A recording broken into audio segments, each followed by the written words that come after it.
Bienvenue sur la première chaîne francophone de la Faïda Tijaniya, Al Ibrahimiya TV, au cœur de la spiritualité et de l'actualité du monde. Je suis la Ibrahimienne, assistante virtuelle d'Al Ibrahimiya, administrateur de la chaîne YouTube Al Ibrahimiya TV. Aujourd'hui, nous allons aborder un sujet d'actualité brûlant concernant la résolution des crises sous-régionales en Afrique de l'Ouest.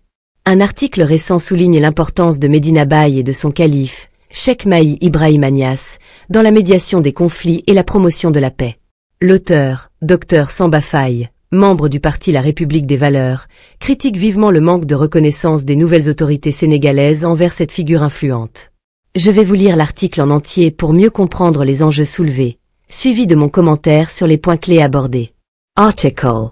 Titre. Résolution de la crise sous-régionale, La République des Valeurs invite les autorités à ne pas zapper Medina Baye. Le docteur Samba Faye, enseignant-chercheur, membre du parti La République des Valeurs, s'est fendu d'un communiqué dans un contexte où le Sénégal assure la médiation entre l'AES et la CEDEAO. Selon ce dernier, il est curieux de voir que le président Bassirou Diomaye Faye et son premier ministre refusent de recourir à un atout majeur, en la personne du calife de Medina Baye. Sinon, comment expliquer que les nouvelles autorités ne daignent même pas s'y rendre après plus de 3 mois de gouvernance, s'est-il demandé. Le calife Mahi Niasse est actuellement président de l'Union islamique africaine, membre permanent de la Ligue islamique mondiale et a sous son égide une communauté estimée à 300 millions à travers le monde dont les mouftis, de Mauritanie Mahamadou Lafiz Ould Naoui, du Nigeria Cheikh Ibrahim Sali et l'émir de Kano Cheikh Mohamed Sanoussi. Selon Dr Samba Faye, le calife dispose d'une influence certaine dans tous les pays de l'AES et de la CEDEAO, hérités de Baye Niasse. Il a rappelé que Baye Niasse a lancé la rampe d'une diplomatie religieuse sous le sceau de l'Afrique aux Africains, en créant la Jamia Ansaruddin, reconnue le 31 octobre 1960 par le gouvernement du Sénégal sous le récépissé 1333. Ainsi, il sillonnera le Mali, le Nigeria, le Niger, le Ghana, le Cameroun, le Tchad, le Burkina Faso, pour matérialiser la paix entre les peuples. À travers des données démographiques, l'enseignant-chercheur a souligné qu'au Nigeria, plus forte économie de la CEDEAO, la communauté niassène est estimée à plusieurs dizaines de millions. Et de faire savoir que l'actuel calife perpétue les pas de son père partout en Afrique. Lorsque la CEDEAO avait menacé d'intervenir militairement au Niger, le député Thierno Alassane Sall, président du parti La République des Valeurs, avait saisi le Saint-Homme 11 août 2023, qui s'était engagé à éteindre ce feu fratricide. Par la suite, la question a été résolue. En février 2023, il a été reçu par Assimi Goïta alors que la tension entre le Mali et le Sénégal était au sommet. Cela a contribué à désamorcer la situation. Bien avant cela, il a été au Burkina où la fondation Cheikh al-Islam de Bobo Dioulasso avec Cheikh El Hadj Boubacar Sawadogo fait un excellent travail de pacification. Mieux encore, on se rappelle tous son rôle majeur dans l'apaisement des tensions au Darfour, a-t-il poursuivi.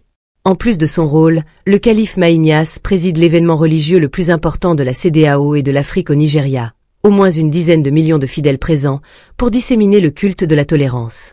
D'ailleurs, ce mercredi 17 juillet 2024, Yaoundé vibre de la présence de Mohamedou Mahi Ibrahima Niasse.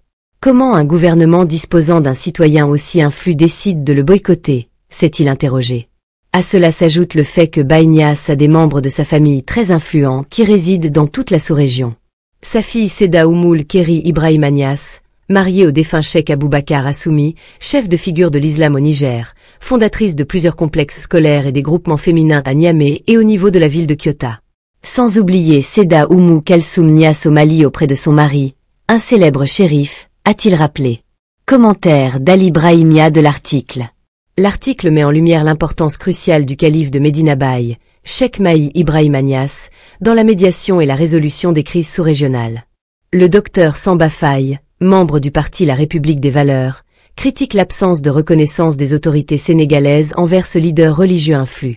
Ce manque de considération est perçu comme un paradoxe, étant donné le rôle historique et actuel de la famille niassène dans la diplomatie religieuse et la paix en Afrique de l'Ouest. Le calife Mahi Niasse, héritier de Baye Niasse, a su perpétuer et amplifier l'influence de son prédécesseur. En tant que président de l'Union islamique africaine et membre permanent de la Ligue islamique mondiale, il est à la tête d'une communauté estimée à 300 millions de fidèles. Son rôle pacificateur est illustré par ses interventions réussies au Niger, au Mali, au Burkina Faso et dans d'autres pays en crise. Cette diplomatie religieuse, souvent plus efficaces que les interventions politiques ou militaires, souligne la nécessité pour les nouvelles autorités de reconnaître et d'inclure ce leader dans leurs efforts de gouvernance et de médiation. L'absence de visite officielle des nouvelles autorités à Medina Baye, après plus de 3 mois de gouvernance, est perçue comme un manque de respect et de reconnaissance pour l'influence stabilisatrice de Cheikh Mahi Ibrahima Niasse. Dr Samba Faye rappelle l'urgence de valoriser cette figure majeure pour une paix durable et une cohésion régionale renforcée. En conclusion, l'article appelle à une prise de conscience des autorités sur l'importance stratégique et spirituelle de Medina Baye dans la résolution des crises sous-régionales.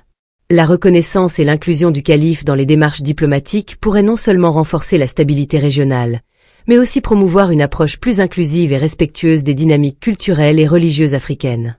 C'était tout pour cette Flash News.